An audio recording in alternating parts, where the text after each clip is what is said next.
వైద్య వృత్తి అనేది మీకు చాలా గౌరవప్రదమైనటువంటి వృత్తి. ఆ గౌరవప్రదమైన వృత్తిలో మీకు ఒక ప్రత్యేకమైనటువంటి ఒక సిస్టమ్‌ని మీరు ఇంట్రడ్యూస్ చేశారు బయట వాళ్ళకి. అది చాలా బ్లెస్డ్, నేను కాదన్నట్టు. ఎందుకంటే బిడ్డలు లేని వాళ్ళకి ఒక బిడ్డని తయారు చేసి మీరు ఇస్తున్నారు అంటే ఎంతో జెన్యూన్ అని అవతల వాళ్ళు కూడా నమ్ముతారు. ఇది జెన్యూన్ కాకుండా ఇంత మోసం చేసి వాళ్ళ దగ్గర లక్షల డబ్బులు తీసుకుని ఇంత మోసం చేస్తున్నారు అంటే మీరు అడిగిన ప్రతి ఒక్కరికి మీరు చేసిన తప్పుకి సమాధానం చెప్పాల్సినటువంటి అవసరం ఎంతైనా ఉంది.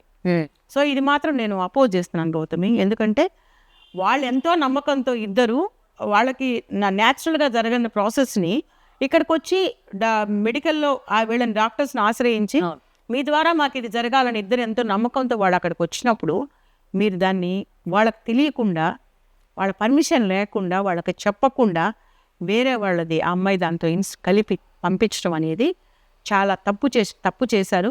ఈ విధంగా చేసి సంపాదించడం అనేది ఎంతవరకు కరెక్ట్? డబ్బు కోసం ఇవన్నీ చేస్తే ఏ రోజుకైనా తప్పు ఖచ్చితంగా బయటపడుతుంది. అనుకుంటారు మేము చేస్తున్నాము, మమ్మల్ని ఎవరు చూడట్లేదు అని. కానీ ప్రతి కళ్ళు మీ మీద ఉంటాయి. మీరు చేసే మంచి పని అని మీరు అనుకున్నప్పుడు దాన్ని సక్రమమైన వేలో చేయడం అనేది చాలా కరెక్ట్ అయిన పద్ధతి.